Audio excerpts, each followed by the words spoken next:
Hello guys, today we are going to show you 10 famous people who died, victim of coronavirus.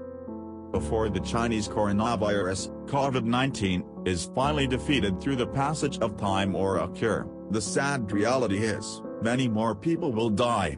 Nobody is immune to its effects, though it can be deadlier to the immunocompromised and the elderly.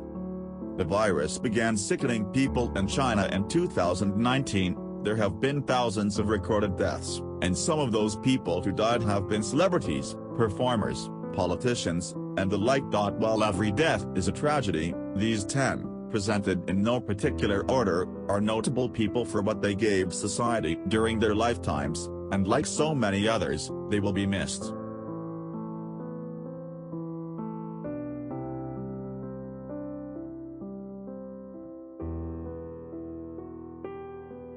Nashimuddin.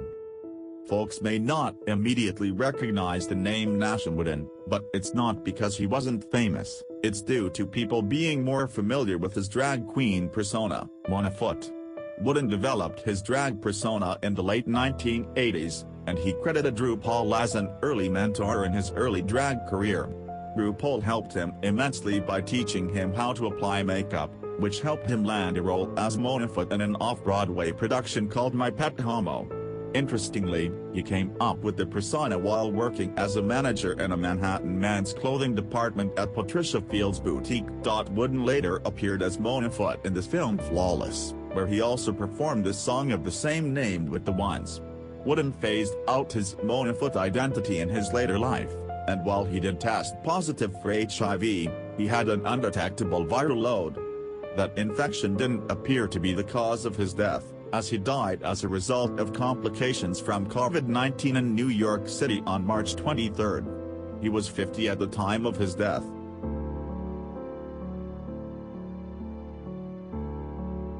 Joe Diffie. If you're a fan of country music, odds are the news of Joe Diffie's passing hit you particularly hard.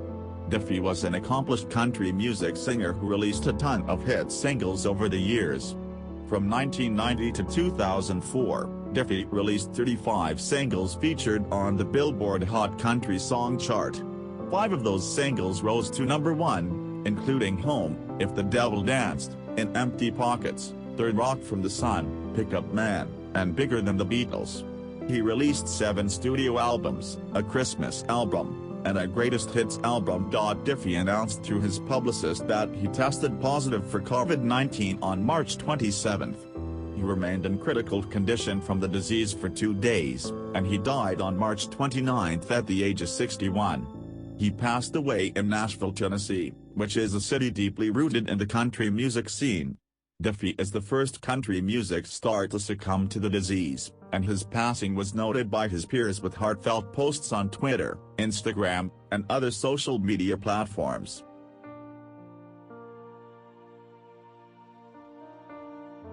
Emmanuel Njoku. Manu Dibango was a Cameroonian musician who was well known in the world of jazz, as he was a prominent songwriter and saxophonist. Dibango's career spanned 6 decades, consisting of numerous hits, though he is likely best known for his 1972 single Soul Ma Casa. That hit would later be sampled by Michael Jackson, Kanye West, and many more prominent musicians all around the world. Dibango's career began at the age of 15 after he moved to Paris just after World War II. He played saxophone and piano and quickly became a regular in the European jazz circuit.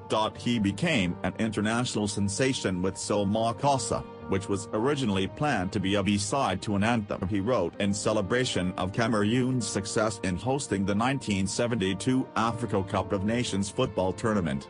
News of Dibango's illness came on his Facebook page, which noted he was hospitalized with an infection from COVID-19 on March 18.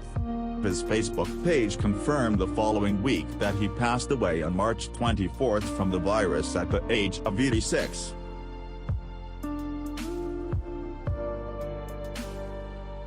Princess Maria Theresa of Bourbon-Parma was a French-Spanish member of the House of Bourbon-Parma, which is a cadet branch of the Spanish royal family.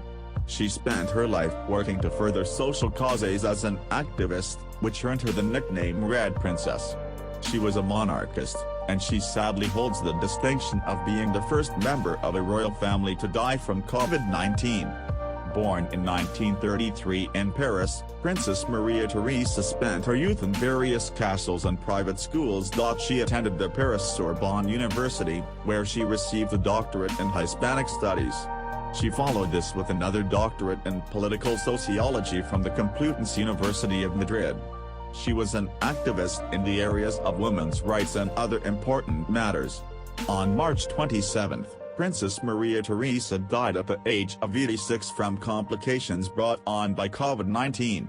She was the first royal to die from the disease, though she wasn't the only one infected, as Prince Charles battled the disease with only mild symptoms. He remained in self-isolation for a week and fortunately survived.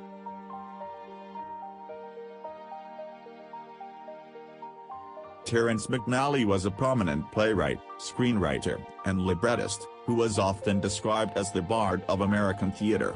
He was considered to be one of the greatest contemporary playwrights of the American theater, and he earned that distinction through 56 years of work in the field. He received the coveted Tony Award for Best Play for 2 of his works, and the Tony Award for Best Book of a Musical for another 2. He also earned an Emmy, 2 Guggenheim Fellowships, and several other theater awards throughout his career. McNally's work spanned 6 decades, and they included Broadway plays, off-Broadway plays, films, and pretty much anything and everything he could get his hands on. He is probably best known for Kiss of the Spider-Woman and Ragtime, though he wrote dozens of plays, operas, and theater pieces. His work is played around the world, and his passing was a blow to everyone who loves the theater. On March 24, he passed away following complications from COVID-19 in a hospital in Florida. He was 81 at the time of his passing.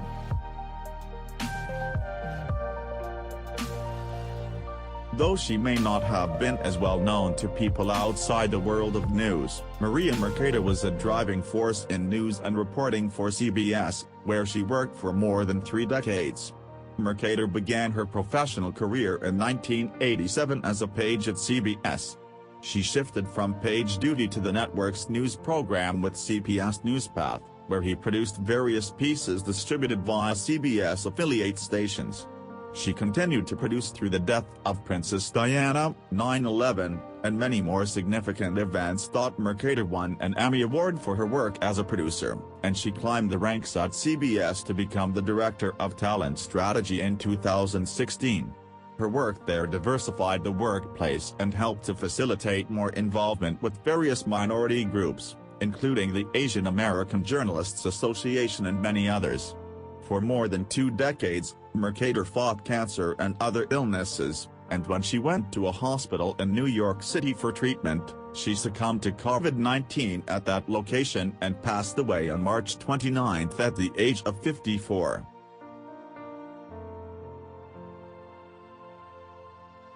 Fans of the hit series Top Chef are in mourning following the death of celebrated Indian-American chef Floyd Cardoz. The talented chef was the winner of Top Chef Masters in 2011 and was well known for his many entrepreneurial forays in the world of gourmet food. In addition to his time in front of the cameras for Top Chef Masters, Cardoz was the executive chef at New York City's Paola and Table Eateries. He specialized in the melding of Indian flavors and spices with Western cuisine of all kinds. Cardoz also held the honor of being a 4-time James Beard Award nominee, and he was also the author of 2 cookbooks. Cardoz traveled from Mumbai to New York through Frankfurt in early March. He soon fell ill and tested positive for COVID-19. He died from complications of the virus on March 25 at a hospital in New Jersey. Cardoz was 59 years old at the time of his death. He leaves behind his wife, business manager, Barca, and their 2 sons, Justin and Peter.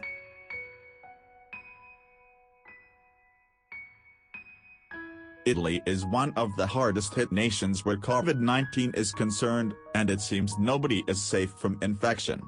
Lucia Bose was a prominent actress in her native Italy, where she rose to fame during the period of Italian neorealism, which kicked off in the 1950s. She originally worked in a bakery, but in 1947, she won the second edition of the Miss Italia Beauty Contest, which launched her career as an actress. She starred in several standout roles through the early 1950s, peaking in 1955 before coming to an end. She fell in love with a Spanish bullfighter during the filming of Muerte un Ciclista. She opted to give up her career to raise a family. Eventually, she returned to acting and starred numerous roles, with her most recent work was in 2007. She is the mother of famed Spanish singer Miguel Bosé and was a well-respected performer throughout her life. On March 23, she passed away from pneumonia complicated by a COVID-19 infection. She was 89 at the time of her passing. Vanilla Zile was a comic book artist and educator who was well known and respected in and out of Brazil. His work was highly regarded in the art community, and he is probably best known for his children's series, Turma do Lam Lam.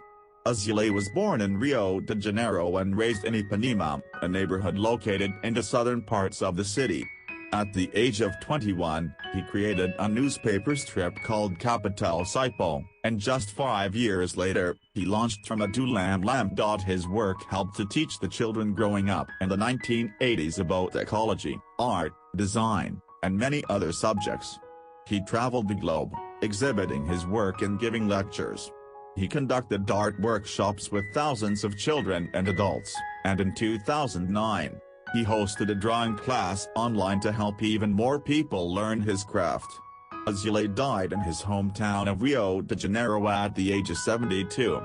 He was hospitalized for 2 weeks for leukemia treatment, and while there, he was infected with COVID-19, which caused complications, ending his life.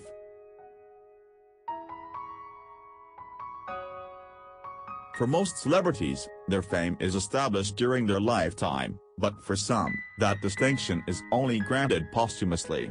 That's certainly true of Dr. Li Wenliang, a Chinese ophthalmologist who worked at Wuhan Central Hospital in China. In December 2019, Wenliang began warning his colleagues about a possible outbreak of a disease that resembled SARS. That disease was later named COVID-19, making Dr. Wenliang the first physician to raise the alert that the disease was going to cause problems. Dr. Wenliang essentially became the whistleblower where the virus was concerned, and he paid for it. On January 3, he was admonished by the Wuhan police for making false comments on the internet. He went back to work and later contracted the virus from a patient.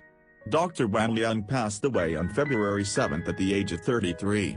He was posthumously exonerated and offered a solemn apology for the admonishment he received by the Communist Party of China. If only his colleagues had listened to him, there likely wouldn't have been any names to put on this list. Too many thoughts on my mind, I can't sleep.